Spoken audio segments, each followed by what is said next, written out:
வணக்கம் உறவுகளே. நான் டியூனா ஃபிஷ் எடுத்திருக்கேன். அதில் மிளகாத்தூள், உப்பு, எலுமிச்சம்பழம் வச்சு மேக்னேட் பண்ணி வச்சுருக்கேன். இது ஏன் வெளிநாட்டிலலாம் பார்த்திங்கன்னா ஆஃப் பாயிலில் சாப்பிடுவாங்க.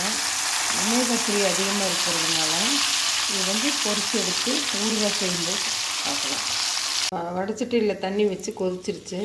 15 நார்மல் மிளகாய் சேர்த்திருக்கிறேன், பெரிய மிளகாயை. ஒரு 6-7 காஷ்மீர் சில்லி சேர்த்திருக்கிறேன். இது நல்லா வேகட்டும். மிளகாய் நல்லா வெந்துடுச்சு. மிக்ஸி ஜாரில் சேர்த்துட்டேன். கூடவே ஒரு 10 பல் பூண்டு சேர்த்துக்கலாம். இதை அரைச்சிட்டு வந்துடலாம்.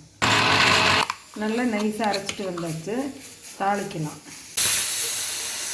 வடிச்சிட்டு வச்சு காஞ்சிடுச்சு. தேங்காய் எண்ணெய் சேர்த்துக்கலாம். கடுகு சேர்த்துக்கலாம்.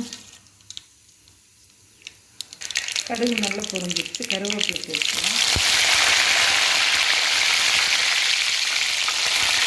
இப்போ வெந்தயத்தூளுமே பெருங்காயத்தூள் சேர்த்துக்கலாம். உடச்ச கடுகு சேர்த்துக்கலாம். அரைச்ச மிளகாய் சேர்த்துக்கலாம். இதை நல்லா கொதித்து எண்ணெய் பிரிஞ்சு வந்துடுச்சு. இப்போ எலுமிச்சம்பழம் புழிஞ்சிக்கலாம். எலுமிச்சம்பழம் ஊறுகாய் கெடாமல் இருக்கிறதுக்காகவும் புளிப்புத்தன்மை இருக்கிறதுக்காக ஒரு லெமன் புழிஞ்சோடனே கல்லுப்பு சேர்த்துக்கலாம். மிளகாய் நல்லா எண்ணெய் பிரிஞ்சு வந்துடுச்சு. பொரித்து வச்சு மீனை சேர்த்துக்கலாம். நல்லா கலந்து விட்டுடலாம். ஊறுகாய் நல்லா கலந்து விட்டுட்டு பொரிச்சைங்களா அந்த எண்ணெய் இதில் சேர்த்துக்கலாம். இது நல்லா கலந்து விட்டு இறக்கிடலாம்.